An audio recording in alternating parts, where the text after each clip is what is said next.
세상에서 가장 소중한 단어, 계속 시리즈 설교가 진행되고 있는데요. 오늘은 두 번째 시간, 순전함입니다. 예배를 드리다 보면요, 다양한 상황들이 많이 생깁니다. 특별히 자막을 하시는 분들이 정말 실수하기가 쉽습니다. 조금만 한눈을 팔아도 방송 그대로 사고가 나죠. 한 번은 찬양을 하는데요, 나 무엇과도 주님을 바꾸지 않으리, 이 찬양 아시죠? 이 찬양을 이렇게 하고 있는데 후렴 부분에서 자막이 오타가 나버렸습니다. 주님이 누님으로 오타가 났어요. 누님 사랑해요, 온 마음과 정성 다해. 그날 예배당에 있는 누님들 다 사랑받았습니다. 아주. 여러분, 예배는요, 히브리어로 하와, 엎드리다, 이런 의미가 있고요, 헬라어로는요, 프로스키네오, 키스하다, 이런 뜻이 있습니다. 하나님께 엎드리는 것, 하나님을 향해 키스하는 것, 이것이 예배라는 것입니다. 그리고 영어로는요, 워십이라고 하는데요, 워십은 가치를 의미하는 월스와 신분을 뜻하는 십의 합성어입니다. 예배는 이 세상에서 가장 가치 있는 분께 드리는 것이 예배입니다. 그래서 우리는 지금까지 수없이 많은 예배를 드려왔고 또 수없이 예배의 중요성을 강조해 왔습니다. 그런데 그렇게 중요한 예배를 드리는데 우리가 어떻게 예배를 드려야 되는지도 모른 채 그냥 되는 대로 예배를 드리는 사람들이 생각보다 많습니다.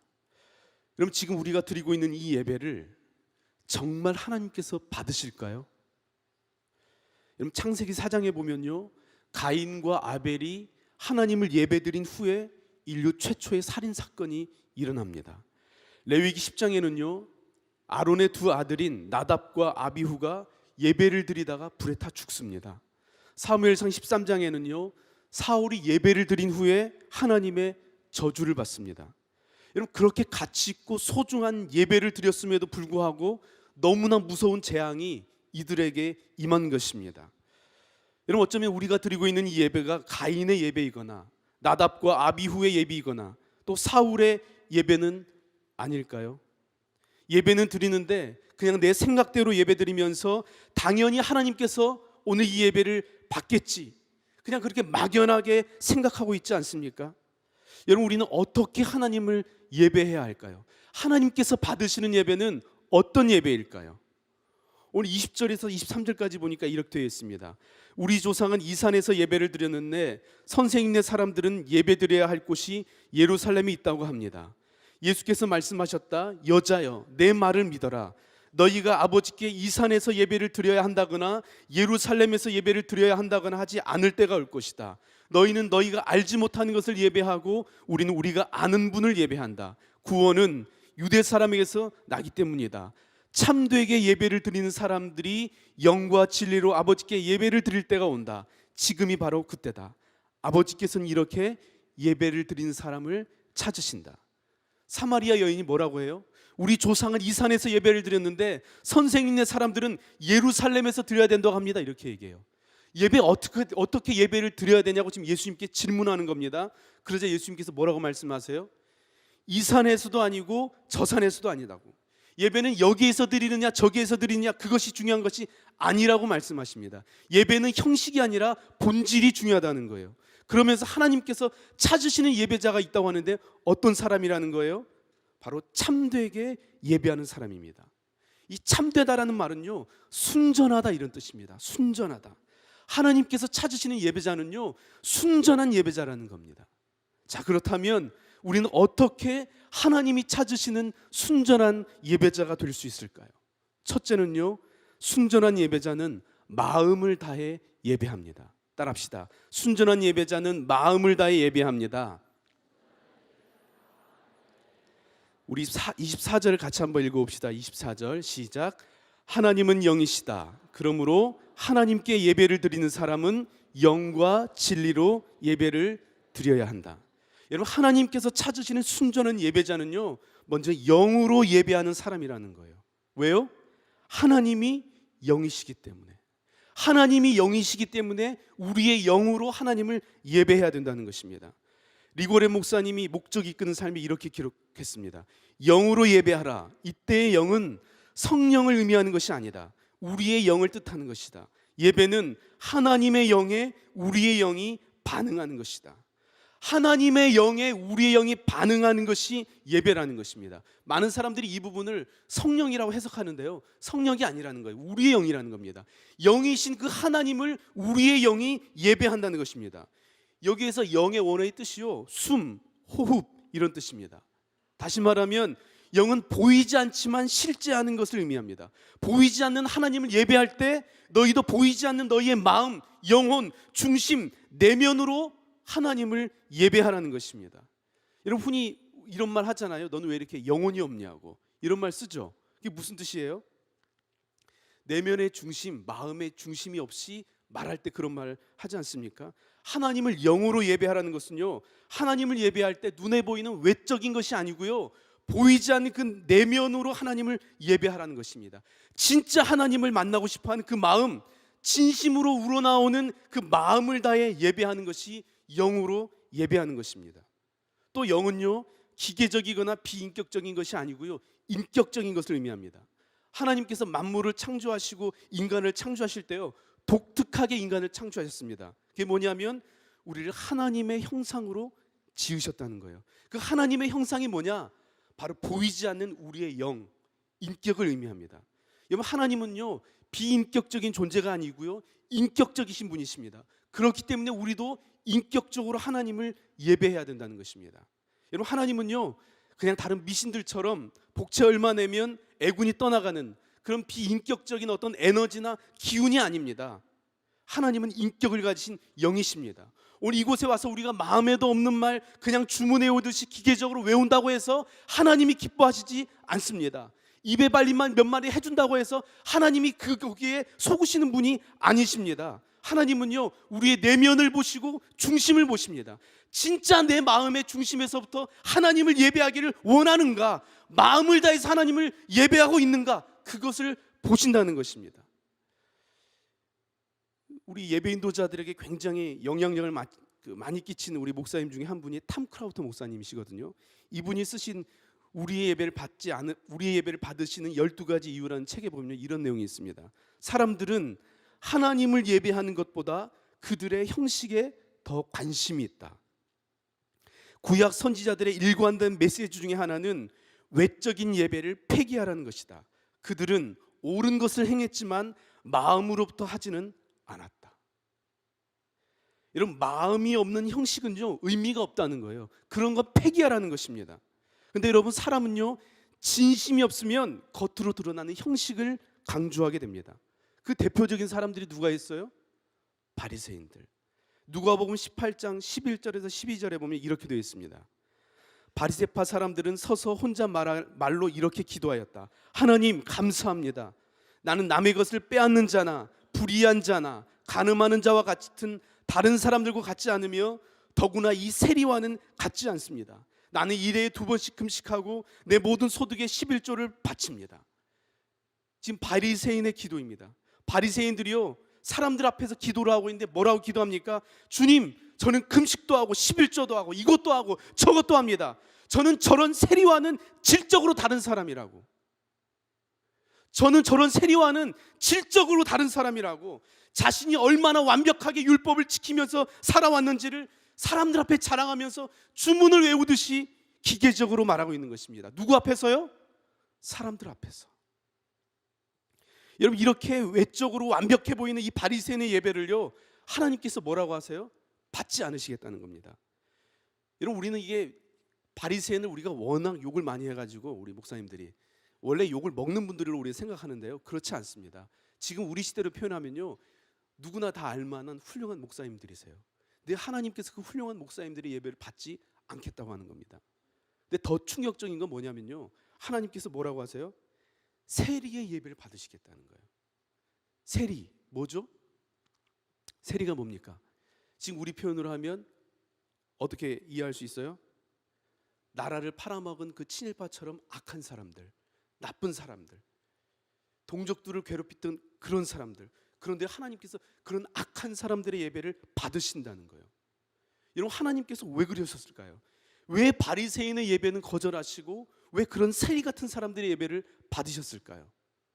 그 다음 절인 13절에 보면 이렇게 되어 있습니다. 그런데 세리는 멀찍이 서서 하늘을 우러러볼 엄두도 못 내고 가슴을 치며 아 하나님 이 죄인에게 자비를 베풀어 주십시오 하고 말하였다. 멀리 서서 감히 하나님을 향해 고개도 들지 못하고요, 머리를 처박은 채 가슴을 치면서 주님 저는 죄인입니다, 저를 불쌍히 여겨달라고 지금 간절하게 주님 앞에 부르짖고 있는 것입니다. 여러분 지금 이 세리는요 누구 앞에서 예배를 해요? 누구 앞에서 기도하고 있어요? 하나님 앞에서요.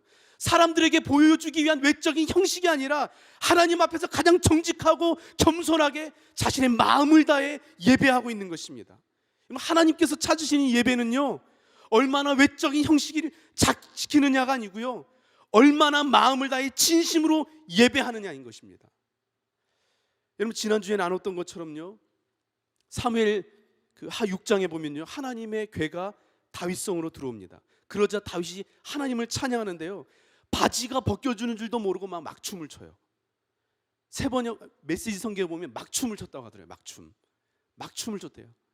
형식적인 춤이 아니라는 거예요. 그냥 기뻐서 그냥 자기 몸이 가는 대로 덩실덩실 춤을 췄다는 것입니다. 진짜 하나님을 기뻐한 거예요. 근데 미갈이 그걸 보고 뭐라고 하죠? 왜 그렇게 채통도 없이 그렇게 춤을 추냐고, 당신이 왕이 맞냐고, 무슨 길거리 춤꾼도 아니고 왜 그렇게 저속한 춤을 추냐고. 그러자 다윗이 그 미갈에게 뭐라고 얘기하죠? 나는 하나님을 위해서라면 이것보다도 더 격하게 출 수 있다고. 사람들이 나를 향해 뭐라고 하든 난 상관없다고. 아무도 알아주지 않았던 나를 여기까지 이끌어준 그 하나님을 위해서라면 나는 이것보다 더한 것도 얼마든지 할 수 있다고. 하나님께서 다윗의 이 마음에 감동을 받으신 것입니다. 그럼 어떻게 이 말을 듣고 감동을 받지 않겠어요? 하나님이 다윗의 이 마음에 감동받으신 겁니다. 여러분 저희 산이가 이제 좀 많이 컸습니다. 이제 얘가 좀 많이 컸어요. 근데요 얘가요 제 눈치를 안 봐요. 아버지 무서운 줄을 모릅니다. 그냥 제 앞에서 자기 하고 싶은 거 다 합니다. 하품할 때도요 온갖 인상을 쓰면서 하품하고요, 자다가 일어나가지고서는요 눈도 제대로 안 떨어지는데 얼굴에는 베개 자국이 그대로 있고 머리는 그냥 산발을 했으면서도요 그냥 저를 보면서 씩 웃고 두 손 들고 옵니다. 안아달라고. 그럼 그 모습이 얼마나 귀여운지 몰라요. 저를 향해 두 손 들고 안아달라고 오면요 너무 귀엽습니다. 얘가 자다 일어나가지고 아버지 잠깐만 기다리시라고, 제가 머리 좀 빗고 오겠다고. 그럼 제가 얼마나 부담이 되겠어요? 그냥 산이는 아빠인 제가 그냥 좋은 거예요. 그래서 자다가 일어나서도 그냥 아빠에게 달려옵니다. 또 아침에 제가 출근하려고 이제 제 옷을 입잖아요. 그럼 제 옆에 와서 딱 달라붙어가지고 다리를 붙잡고 놓지를 않습니다. 제가 옷을 입기 시작하면 이제 출근하는 걸 얘가 아는 거예요. 그러니까 못 나가게 하려고 제 옆에 와가지고 딱 붙어 있어요. 그럼 제가 얘를 안아가지고 딱 안아주죠. 그러면 얘가 제 어깨에 머리를 푹 박고 엎드립니다. 그러다 이제 또 제가 출근을 해야 되니까 내려놓잖아요. 그럼 얘가 떼를 쓰고 옵니다. 가지 말라고, 아빠 가지 마라고 떼를 쓰고 울어요. 그래서 아침마다 얘와 함께 그 눈물의 이별을 하고 있습니다. 예. 여러분 우리 산이가요 진심으로 아빠인 저를 원하고 아빠인 저와 함께하고 싶어하는 그 마음이 느껴지잖아요. 그러면 얼마나 좋은지 모릅니다. 얘가 뭘 얼마나 잘하고 못하고 이런 건 전혀 중요하지 않습니다. 그냥 진심으로 아빠하고 함께 있고 싶어하는 그 마음이 제 마음을 감동시키는 겁니다. 얼마 전에는요 제가 이제 제 원래 생활 습관이 굉장히 규칙적인 스타일이거든요. 근데 저희 산이도 그래요. 그래서 아침 일찍 일어나는 스타일인데 하루는 제가 피곤해가지고 얼마 전에 좀 늦게 잤어요. 그랬더니 얘가 일어나가지고 저를 깨웁니다. 같이 놀자고. 그래서 막 저를 올라타서 깨우고, 그래도 안 일어나니까 제 머리를 잡아당깁니다. 그래도 안 일어나니까요 얘가 어떻게 하냐면요 손으로 제 눈을 파더라고요. 빨리 눈 뜨고 일어나서 자기랑 놀아달라는 거예요. 제가 그 눈을 한번 쥐어뜯기고 일어나가지고요 같이 놀아줬습니다. 여러분은 언제 이렇게 간절하게 하나님을 원해 보셨습니까? 산이가 저를 흔들어 깨우고 머리를 잡아당기고 눈을 파서라도 저랑 같이 놀아달라고 한 것처럼 여러분은 언제 이렇게 간절하게 떼를 쓰면서 하나님 앞에 매달려 보셨어요? 언제 이렇게 간절하게 하나님 저 좀 만나달라고, 저랑 같이 시간 좀 보내달라고, 저랑 같이 좀 놀아달라고 언제 이렇게 주님 앞에 부르짖으면서 매달려 보셨어요? 여러분 우리가 예배가 중요하다고 수없이 말하지만요 정말 우리가 하나님을 만나고 싶어 합니까? 여러분 진짜 하나님을 만나고 싶어 하세요? 많은 사람들이요, 일주일에 한 번 드리는 것도, 한 번 예배 드리는 것도 부담스러워합니다. 수요일에 이렇게 예배 자리 나오라고 하잖아요. 피곤해합니다. 바쁘다고 합니다. 시간이 없다고 합니다. 그러면서도요, 영화 볼 것 다 보고 드라마 볼 것 다 보고 놀러 다니고 다 놀러 다니잖아요. 아이들 고3이 되면요, 우리 부모님들이 교회를 안 보내고 학교 보내고 학원 보냅니다. 그러니까 대학에 들어가서도요, 예배를 잘 안 드립니다. 그런데 우리 부모님들이 어떻게 하는지 아세요? 우리 아들 어느 대학 다닌다고 자랑하고 다니세요. 그러니까 이 아이들이요, 취직할 때 되잖아요. 그럼 또 교회 안 나와요. 왜요? 좋은 직장 들어가야 부모님이 좋아하시니까. 예배 드리는 것보다 좋은 직장 들어가고 좋은 대학 들어가는 게 더 중요한 것이 되어버렸습니다. 우리 부모님들 자녀들 취직이 안 돼가지고 그것 때문에 걱정하시는데 예배 빠지는 것 때문에 걱정해 보셨습니까? 취직은 좀 늦게 돼도 괜찮습니다. 그건 큰일이 아닙니다. 근데 예배가 무너진 건 큰일입니다. 그런데 우리는요, 큰일은 작은 일처럼 여기고요, 작은 일은 큰일처럼 여깁니다. 우리 젊은이 여러분, 수업 시간에 지각할 때는 그렇게 숨을 헐떡거리고 뛰어가면서요, 예배에 지각할 때는요, 오면서 커피숍 들려가지고 커피 한 잔 들고 오잖아요. 여러분, 우리가 이렇게 예배드리면서 진짜 우리가 하나님을 원한다고 말할 수 있겠습니까? 우리가 진짜 마음을 다해 하나님을 예배한다고 말할 수 있겠어요? 여러분, 오늘 드리고 있는 이 예배가 진짜 하나님의 마음을 감동시키는 예배입니까? 정말 하나님을 향한 그 갈망함을 가지고 지금 예배하고 있습니까? 세상 다른 어떤 것보다 내가 주님 만나는 것이 내게 가장 가치 있는 것이라고, 그것이 내게 가장 큰 기쁨이라고, 우리 주님 만나고 싶어서 오늘 이 예배당에 나올 때 걸어오지 못하고 뛰어왔다고. 여러분, 그렇게 하나님 앞에 예배하고 계십니까? 우리가 예배하는 데 있어서요, 우리가 어떤 스타일로 어떤 순서로 예배드리는지, 우리의 외적인 모습, 외적인 형식, 이런 것은 다 부수적인 것입니다. 하나님은 나의 어떤 것, 나의 타이틀이나 나의 경력이나 나의 재산을 원하는 게 아니고요, 우리 마음의 중심을 원하고 계십니다. 진짜 하나님을 예배하고 싶어하는 그 마음을 다해 하나님을 예배하는 사람을 하나님이 찾고 계시다는 것입니다. 그 사람이 바로 순전한 예배자입니다. 여러분은 순전한 예배자이십니까?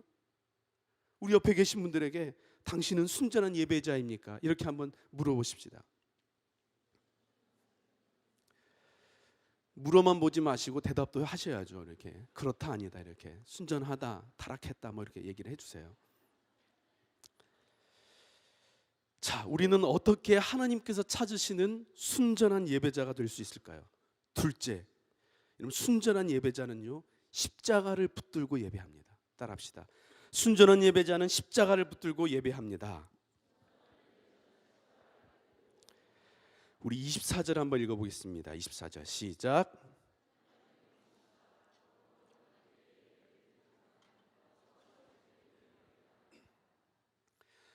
여러분, 하나님이 찾으시는 순전한 예배자는요, 두 번째로 진리로 예배하는 사람입니다. 여러분, 진리가 무엇입니까? 진리는 공식과 같은 것입니다. 여러분, 반지름을 R이라고 할 때 원둘레는 2파이 R이죠. 기억나세요? 2 곱하기 반지름 곱하기 3.14. 기억나세요? 여러분, 이 수학 공식은요, 미국에서도 통하고 한국에서도 통합니다. 미국에서는 통하는데 한국에서는 통하지 않는다. 한국에서는 통하는데 중국에서는 안 통했으면 좋겠네요. 뭐 중국에서는 안 통한다. 여러분, 그러면 그게 공식입니까? 그건 공식이 아닙니다. 공식은요, 어디에서나 통하는 것입니다. 진리는 그런 거예요. 언제나 어디서나 누구에게나 다 통하는 것이 진리입니다. 그렇다면 언제 어디서나 누구에게나 통하는 공식이 뭡니까? 바로 예수 그리스도의 십자가라는 공식입니다. 어떤 죄인도 이 십자가라는 공식에 대입하면요, 다 의인이 되는 것입니다. 십자가는요, 어디에서나 통하고 누구에게나 통하고 언제나 통합니다. 그래서 예수 그리스도의 십자가가 진리인 것입니다. 박정관 목사님께서 쓰신 하나님이 찾으시는 참된 예배자라는 책이 있습니다. 이 책에 보면 진리를 안다는 것은 바로 예수 그리스도를 만났다는 것이며 우리의 마음이 그분의 인격을 경험했다는 것이다, 이렇게 되어 있습니다. 바로 예수 그리스도 이거 십자가를 인격적으로 만나고 경험하는 것이 진리로 예배하는 것이라는 것입니다. 그렇다면 여러분, 예수 그리스도의 십자가가 무엇입니까? 우리가 십자가를 제대로 이해하려면요, 구약의 제사를 알아야 됩니다. 여러분, 제사는요, 죄인들이 하나님께 용서를 받고 하나님과의 관계를 회복하기 위해서 드리는 것이 제사입니다. 그런데 이 제사를 드릴 때 반드시 필요한 것이 있습니다. 그것이 바로 제물이죠. 제사마다 그 제물의 종류는 다르지만 제사마다 반드시 이 제물은 꼭 필요합니다. 제물이 없이는 절대 제사를 드릴 수 없습니다. 그리고 또 한 가지 중요한 것인데 그게 뭐냐면요, 그 제물은 흠이 없어야 된다는 것입니다.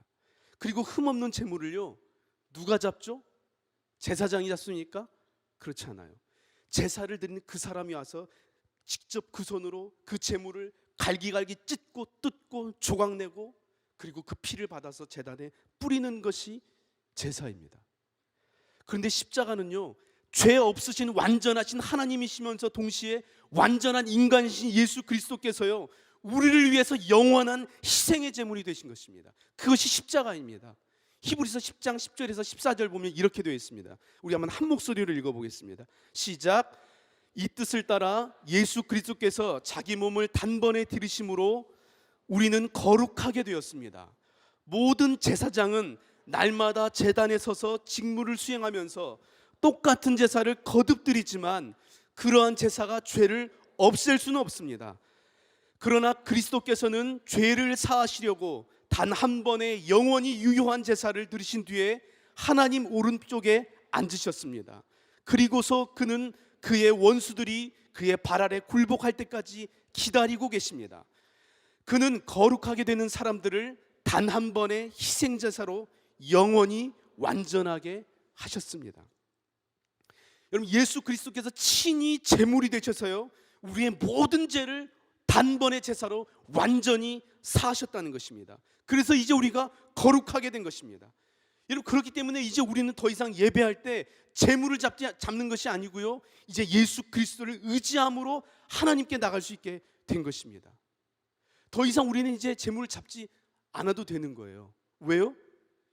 예수 그리스도께서 우리의 모든 죄를 대속하셔서 제물이 되셨기 때문에 이제 그 십자가를 의지하고 그 예수 그리스도를 의지함으로 주님 앞에 우리는 누구나 나갈 수 있게 된 것입니다.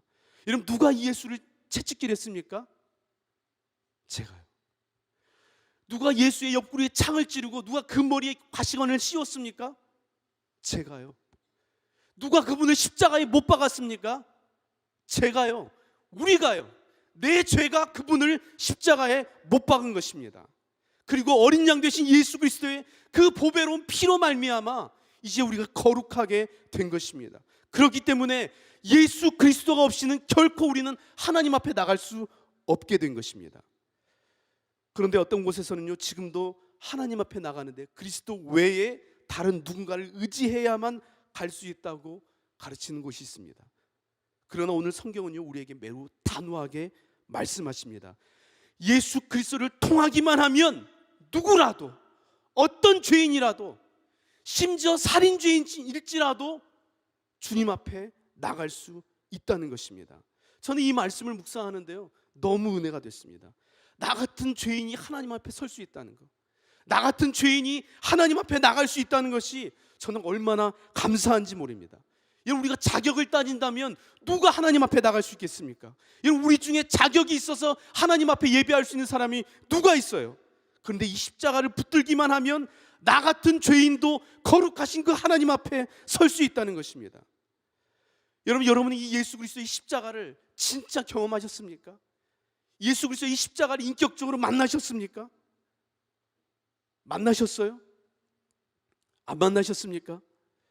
안 만나셨으면 만나시길 축복합니다. 그 십자가를 경험하지 않고는 우리 주님 앞에 예배할 수 없습니다. 우리가 이곳에 와서 아무리 많은 노래를 불러도요, 내가 십자가를 경험하지 않으면 하나님은 그 예배를 받지 않으십니다. 우리는 결코 하나님 앞에 나가 설 수 없는 것입니다. 십자가를 경험해야만 하나님을 예배할 수 있습니다. 그렇다면 이제 더 이상 우리는 죄책감에 짓눌려서 사람들 눈치 보면서 이곳에 앉아 있을 필요가 없습니다. 왜요? 진리가 우리를 자유케 했기 때문에. 그런데요, 많은 사람들이요, 하나님을 예배하는데 이곳에 와가지고요, 자신을 감추고 자신을 숨기면서 예배합니다.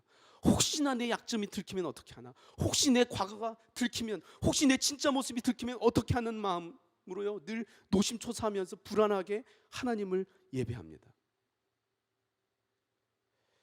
그런데 여러분, 하나님을 예배했던 성경의 수많은 사람들을 살펴보면요, 하나같이 부족하고 자격 미달인 사람들이었어요. 여러분, 아브라함은요, 우상을 숭배하는 집안 출신입니다. 야곱은요, 자기가 이기고 성공하기 위해서 온갖 거짓말을 일삼았던 사기꾼이었습니다. 다윗은요, 간음을 하고 살인죄를 저질렀던 사람이고요, 삭개오는요, 동족의 피를 빨아먹고 살았던 매국노였습니다. 오늘 본문에 나오는 이 사마리아 여인은 몸을 팔았던 여자고요, 사도 바울은 수많은 예배자들 핍박하고 죽였던 살인자였습니다. 어느 한 사람, 우리가 말하는 온전한 사람이 없어요. 그런데 하나님께서 그런 사람들의 예배를 받으셨습니다. 왜요? 이들은 철저하게 자신들의 연약함과 부족함을 인정하고요, 하나님을 의지했던 사람들이기 때문입니다. 자신들의 죄인됨을 고백하고 온전히 예수 그리스도의 십자가의 그 은혜를 붙들고 하나님 앞에 나갔던 사람들입니다. 여러분, 하나님 우리가 어떤 존재인지 이미 다 아십니다. 우리가 얼마나 추악한 죄인지 다 아세요. 우리 여기 와 있으면 여러분 다 멋있어 보이지만 솔직하게 우리 다 드러나면 우리 감당 안 되잖아요. 그러지 않아요? 여러분의 삶이 CCTV로 다 녹화된 게 오늘 이 화면에 나온다고 생각하면 감당 안 되지 않겠습니까? 그래서 주님은 우리에게 자격을 묻지 않으시는 거예요. 그냥 있는 모습 그대로 우리를 받아주십니다. 여러분, 놀랍지 않습니까? 여러분, 세상에 누가 나 같은 사람을 그냥 있는 모습 그대로 받아줄 수 있어요? 부모도 못합니다. 남편도 아내도 못합니다. 우리 연애하는 커플들 사랑하니까 다 있는 모습 그대로 용납해 줄 수 있을 것 같죠? 그거 안 되는 거 아시죠? 그런 거 세상에 없는 거 아시죠? 여러분, 세상 누구도 우리를 있는 모습 그대로 용납해 줄 수 없습니다. 내가 어떤 사람인지 아직 다 모르니까. 그러니까 그렇죠. 진짜 내가 어떤 사람인지 다 알면 어떻게 우리 있는 모습 그대로 다 용납해요? 사람은요, 다 자기가 원하는 모습대로 우리에게 요구하지, 우리를 진짜 있는 모습 그대로, 진짜 내가 있는 모습 그대로 다 드러나잖아요? 그럼 다 도망갑니다. 우리 아이들이 저를 좋아하거든요. 안 믿으시네요. 생각하는 것보다 저를 되게 좋아해요. 근데 제가 진짜 제 모습이 다 드러나면 우리 학생들이 저를 좋아할까요? 아마 돌로 쳐 죽이려고 할걸요. 여러분, 우리를 받아줄 수 있는 것은 이 세상에 없습니다. 예수 그리스도의 그 십자가의 은혜 외에는 우리를 있는 모습 그대로 절대 받아줄 수 없습니다. 여러분, 진리로 드리는 예배란 나는 아무것도 아니라고, 나는 죄인이라고 철저하게 인정하고 그냥 있는 모습 그대로 예수 십자가를 의지하고 하나님 앞에 나가는 것입니다. 다른 것이 아무것도 없어도 그냥 이 십자가 하나만으로도 하나님을 얼마든지 예배할 수 있는 것, 이것이 진리로 드리는 예배입니다. 여러분, 아브라함은요, 자신의 독자 이삭을 바치면서까지 예배했고요, 야곱은 생명처럼 여겼던 자신의 모든 것을 포기하고 예배했습니다. 다윗은 자신의 생명이 위협받는 그 순간에도 하나님을 예배했고요, 삭개오는 자신의 전 재산을 내놓고 하나님을 예배했습니다. 사마리아 여인은요, 자신의 모든 수치를 드러내고 예배했고, 사도 바울은 감옥에 갇혀 있으면서도 하나님을 기뻐하면서 예배했습니다. 왜요? 예수 그리스도의 십자가 때문에.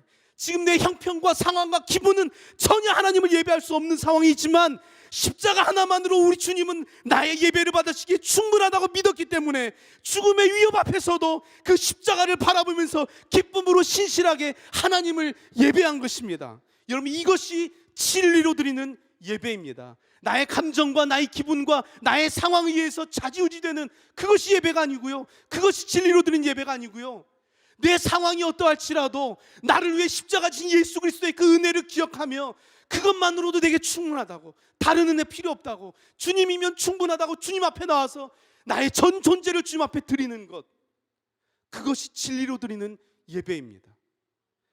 그렇다면 오늘 우리의 예배는 진리 되신 예수 그리스도가 오늘 이곳에 있습니까? 예수님이 그냥 우리 예배의 액세서리 정도가 아니고 정말 예수님이 우리 예배의 중심이 되고 있습니까? 상황과 환경에 상관없이 예수 십자가에 대한 감사와 예수 십자가에 대한 사랑과 예수 십자가에 대한 헌신이 있습니까? 예수 십자가가 우리 안에 있어야 됩니다. 십자가가 있어야 되고 십자가를 통과해야 되고 십자가가 우리 예배의 중심이 되어야 됩니다. 그것이 진리 안에서 드리는 예배입니다. 여러분, 주님께서 십자가로 자신의 생명을 내어주셨던 것처럼 이제 우리도 우리의 생명을 걸고 주님을 위해 예배해야 되지 않겠습니까? 주님, 내가 주님의 십자가를 의지합니다. 주님의 십자가만으로 만족합니다. 주님의 십자가면 충분합니다. 십자가가 나의 기쁨이고 십자가가 나의 소망이고 십자가만이 내가 노래할 이유입니다. 주님, 내가 십자가 하나만으로도 주님을 예배하기에 충분하다고. 지금 내 상황이 힘들고 내 형편이 어려울지라도, 지금 내 마음은 갈기갈기 찢어져서 소망이 없는 삶 가운데 있을지라도 예수 십자가를 바라보면 그것만으로도 주님 내가 예배하기에 충분하다고. 그것만으로도 주님은 나의 예배를 받으시기에 충분하시다고. 여러분, 그렇게 예배해야 되지 않겠습니까? 여러분, 예배가 살아나야 됩니다. 예배가 살아나고 예배에 생명력이 있어야 됩니다. 더 화려한 음악이 있어야 되고 더 세련된 조명이 있어야 되는 것을 이야기하는 것이 아닙니다. 우리 예배자 한 사람 한 사람이 순전한 예배자가 되는 것을 말하는 것입니다. 하나님을 만나기를 소원하는 그 간절한 마음, 내가 주님을 만나기를 원한다고, 내가 오늘 이곳에서 주님을 경험하기를 원한다고, 주님 저와 함께 해달라고 그렇게 간절하게 주님을 만나기를 소원하는 그 진짜 그 마음, 예수 그리스도의 십자가 보혈을 철저히 의지하며 그 은혜에 감사하고 그 은혜에 만족하며 하나님 앞에 자신의 전 존재를 드리는 그 예배자, 여러분, 바로 그 사람이 하나님께서 찾으시는 순전한 예배자입니다. 여러분, 하나님은 지금 한 사람을 찾고 계십니다. 기도하겠습니다.